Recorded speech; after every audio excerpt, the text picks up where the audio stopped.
I'd like to thank the organizers and Dr. Starnicola for this invitation to speak to you about the corneal dystrophies. Why is it so difficult to diagnose a corneal dystrophy? These are rare genetic diseases, so most of us have seen very few of these, and even the experts do not have experience in all the corneal dystrophies. And many published dystrophies don't even exist. It was a little change, they put a new name on it, and it got published. And once there are errors in the publications, it is very hard to take them out of the literature. So we learn things that are wrong. And finally, misleading dystrophy names contribute to misdiagnosis. For example,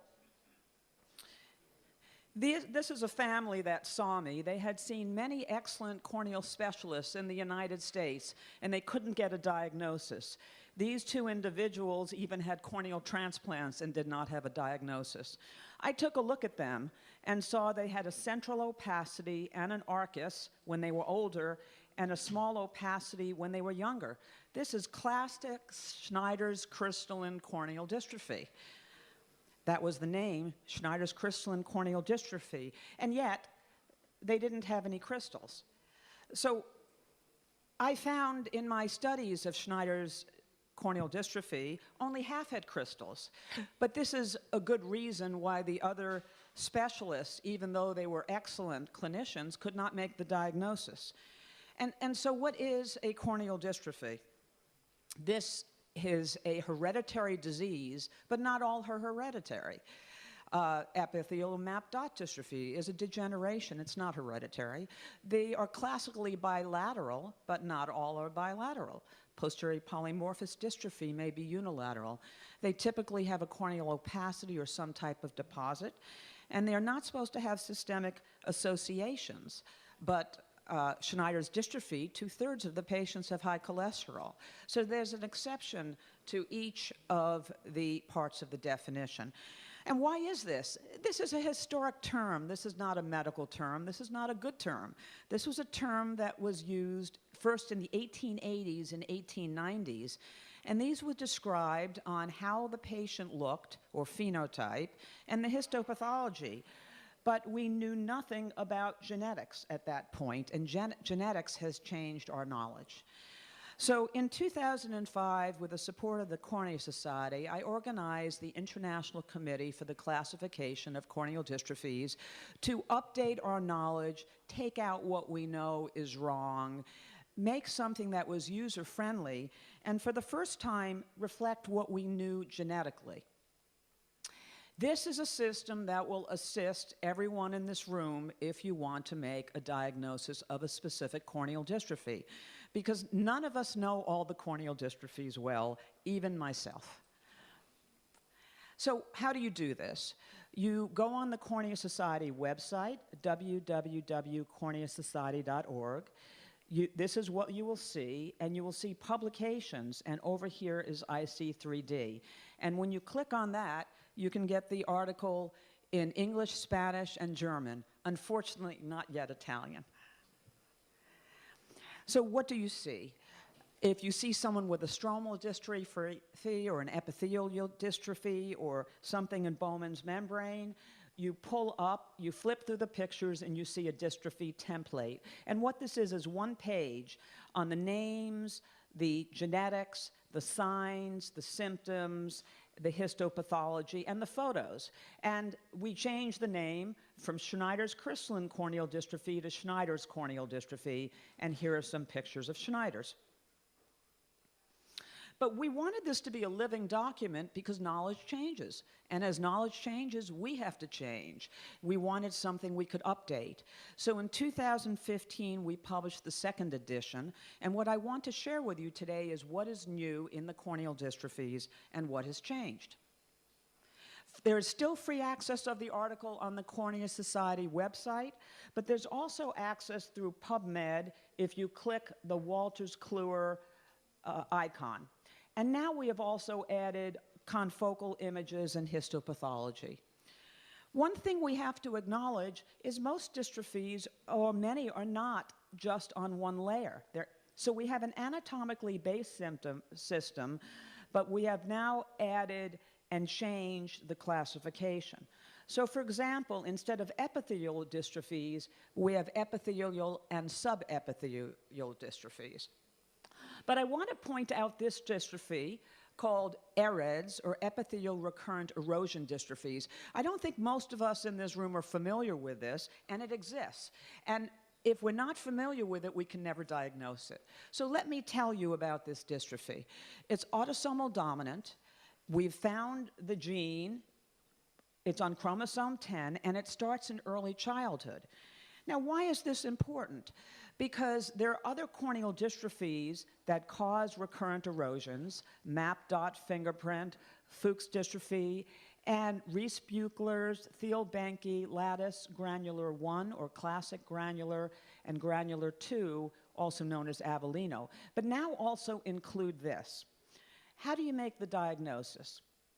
Well, there are 3 subtypes, and the subtypes depend on when this starts. So in early childhood, you get erosions, but the cornea looks normal.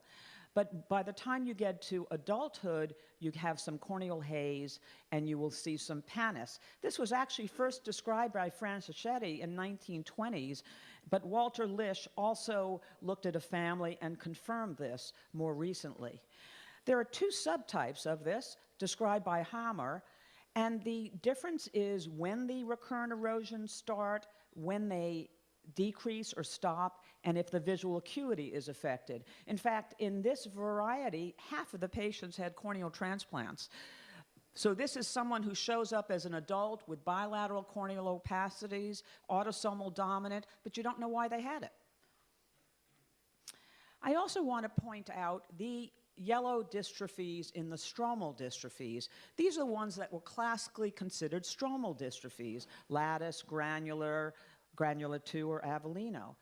But we have to acknowledge when we start thinking genetically that all of these dystrophies map to TGFBI. They have different mutations, but they're on the same gene. This is granular 2, or Avellino. This is granular 1. This is lattice and Reese-Buechler's, and they all map to the same gene. So we need to think genotype or genetics, not phenotype or how it looks. Because when we start talking about how things look, sometimes we can be deceived, and I'm going to tell you about that in a moment. So now, instead of keeping those dystrophies in the stromal dystrophies, since they all map to the same gene, we put them in a different category called the TGFBI dystrophies, and this includes Reese-Buechler's, Thiel-Behnke, lattice, granular 1, and granular 2. Now, this is where genetics come in. We've classically always talked about 5 endothelial dystrophy: Fuchs, posterior polymorphous, CHED1, CHED2, and X-linked endothelial dystrophy. Now, CHED1, there's only 5 families. When we looked at the 5 families in the literature and actually looked at the genetics on one of them, these seem to actually have a variant of posterior polymorphous dystrophy, with one having similar histopathology and electron microscopy, but just having a higher severity.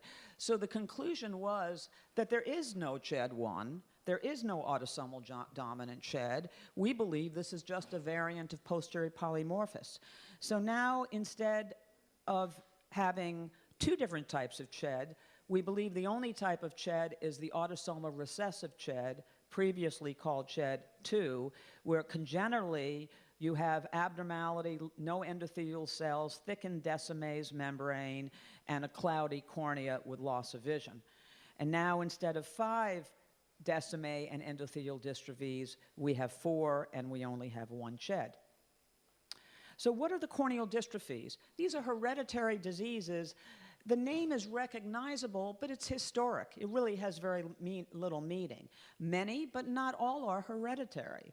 Many, but not all are bilateral. Many, but not all have systemic findings. So each part of the definition has an exception, which makes it a weak definition.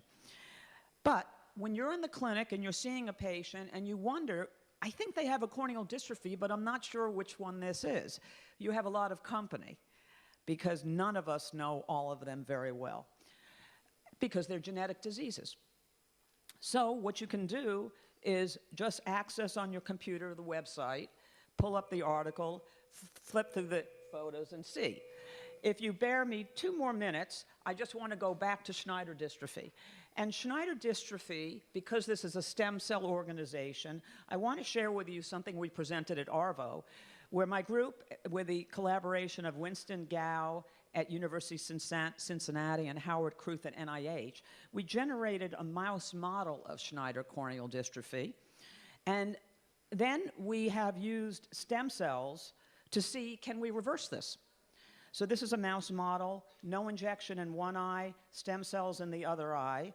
And what we see in the mouse model is these hyperlucent opacities. We're not sure what they are, but in the mouse that we injected stem cells, you can see 12 weeks post-injection, less in the stem cell injected mouse, and certainly less at 16 weeks. So could stem cell therapy be a potential therapy for corneal dystrophies?